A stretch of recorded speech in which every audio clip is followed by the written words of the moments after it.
Hello, this is Deborah Yao with Black Education TV, and I'm going to be discussing tiny homes, the whole tiny home movement. It seems to be catching on in the black community as well, because owning a big home with a large mortgage is just not the way to go anymore. A lot of people bought into large homes, big mortgages, and they did so without realizing the impact that it will have on their future.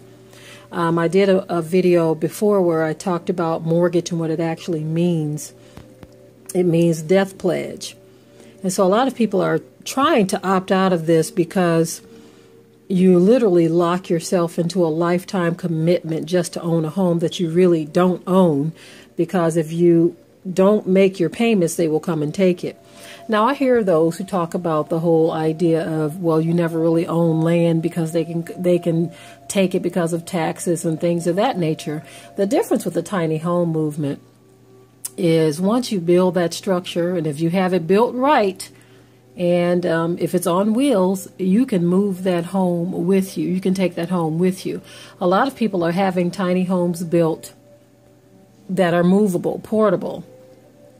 And so they can go literally travel the country and have their home in tow with them. You see, I think it's a great option because when you look on YouTube, there are a lot of people who are building tiny homes that are very affordable, and they ultimately own it free and clear. No strings attached, no mortgage, no anything. They own it free and clear. And they're a lot more solidly built than just a regular travel trailer. And so they provide permanent living for a lot of people. Some people have their tiny homes parked in their friend's backyard. They may lease a piece of land. They may go to an RV park or a trailer park or just any temporary type situation. There are even so-called tiny home communities that are developing around the country, because a lot of people are tired of living large and not being able to afford it. And especially if you're single, you don't need a whole lot of space. A tiny home provides you with ample space and storage and all the things that you need to live and survive in this ever-changing world where expenses are just going through the roof. What I'm happy to see is that a lot of so-called black people are jumping on this bandwagon as well. That's why I'm sharing these images that you see now, where more and more are saying, look, this is what I'm going to do. This is how I'm going to live my life. I'm not going to live my life in debt, wondering if the mortgage company is going to come and take my place, if I can't afford to pay it any longer. These are great options that are being presented right now. And I think more and more people, especially in the so-called black community, are going to start looking at this as an option. There are a lot of empty nesters where it's just a husband and wife, or just a single man or single woman who may not be able to afford conventional living. And so when you look at tiny home videos, even though I have a large family, I love looking at tiny homes and how they're put together, because there are a lot of people who feel like they're running out of options. And there are many options out there if you're willing to explore. Now, I have heard single people or small young couples say, well, no, that's too small. I've even heard individuals say that too. That's too small for me. I would feel too cramped. But when you're presented with fewer and fewer options, and it's becoming more and more expensive to live and buy a house and all of this, then you may consider this option at some point. Although it may appear to be cramped, but just imagine if, let me just throw this option out there. Imagine if you were able to buy just 2 acres of land. Many times you can grab 2 acres, 3 acres, 5 acres very, very cheaply, depending on what area you're trying to live in. You might be able to get 2 to 5 acres or even 1 acre for less than $10,000. And for some of you, that's your tax rebate or your tax refund, or that could be your savings. But get the land this year and slowly build on the tiny home, getting help where you can. I mean, I've seen women actually embark on a project like that all on their own. There was one woman whose video I looked at. She was twice divorced. And she said both divorces kind of like put a strain on her financially. And so what she decided to do, she said, okay, look, I'm tired of this having to get out of my house because I'm getting divorced or what have you. And now we have to split the house or whatever, split the dividends from the house. And so she decided that she was going to build her own tiny home. And I would say she looked like she was in her 50s. This woman looked like she was in her 50s, but she got her hammer, her nails, her wood, and her structures, and she just went for what she know. And she built herself a really nice tiny home. A really, really nice tiny home. You can start off with something basic at first, but when you think about your future and how expensive it is to live and how prices just seem to be going more and more through the roof. They're going up. And if this can be an option for you, even if you feel like it's too small, if you feel like it's something you don't want to do, just consider it. Keep it in the back of your mind as something that you may want to consider with all of these rising costs. That may be an option for you. I've seen some very impressive tiny homes, including the ones that you see, some of the images you see. I've looked at their videos, some of them, and they've built some very impressive structures. Even if you're a new family, just starting out, husband and wife, and you may only have one child, or you're about to have one child, this is a great option until you are able to do better. Even with 2 children, as your family grows, you can think of something different. But if you need time to save money and you haven't started the family yet, this is a great option.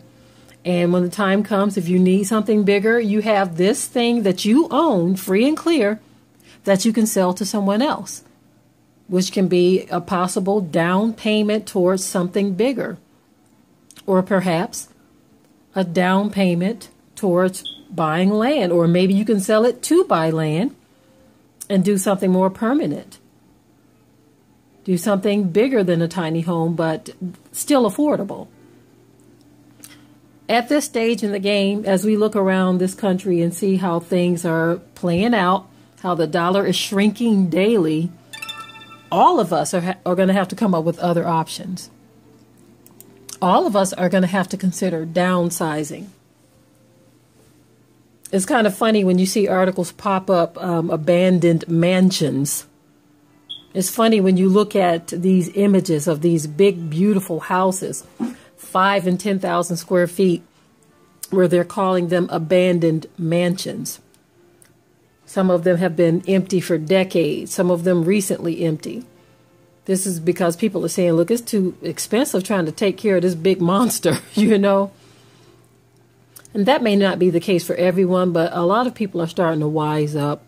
And they're starting to say, look, we don't need this much space. It costs a lot of money to run this place, to heat it, to cool it. And especially if your children have moved out, a lot of people are saying, look, I got to do something different than this. When you think about living to pay for a place to live, meaning you're working just to pay for it, it starts not to make any sense at all to you.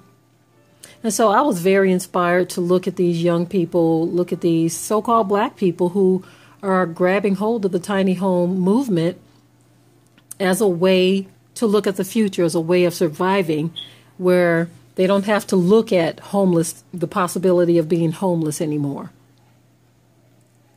I think it's something to consider, family. It may have to grow on you, but I would encourage you to look at some of the videos of what people are doing out here, how they're making it work. Just kind of shift your thoughts around. I know we like to have big and bad homes and cars, but that kind of stuff is playing out. It really is playing out, and we need to start being more realistic.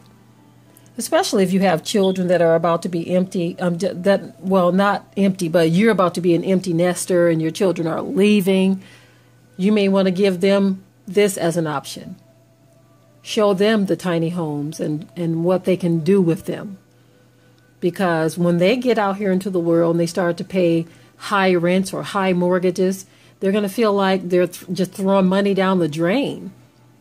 And if you can show them early on, hey, this may be an option for you. If you as a parent have land or space for them and they still want to feel like they've moved out on their own, let them park their home on your land, on your property. I've seen a number of situations just like that where a young couple, they want to buy a home. They can't afford it. They can't afford to buy land. So mom and dad say, hey, build your tiny home right here on our property. And they can stay there for many years while they're getting up on their feet, saving up their money. So if they want to do something different at some point, they can. And this affords them the opportunity to do that, because when you jump out into life, incurring all these big bills, car note, house note, taxes, insurance, all of this stuff, it's like before you even get your life started, you're going into it in debt. Especially if you already have college debt. You'll feel like you're just living just to pay your debt. And that's no way to live. That's no way to start your life. So again, family, I hope this encourages you to consider something such as tiny homes. Once you build it, it's yours. No one can take it away. There's no mortgage attached to it. It is yours. Even if it's parked on a temporary situation such as a lot or in someone's backyard, at least it's yours. If you have to take it elsewhere, you can. Alrighty, family, and with that, I will say shalom.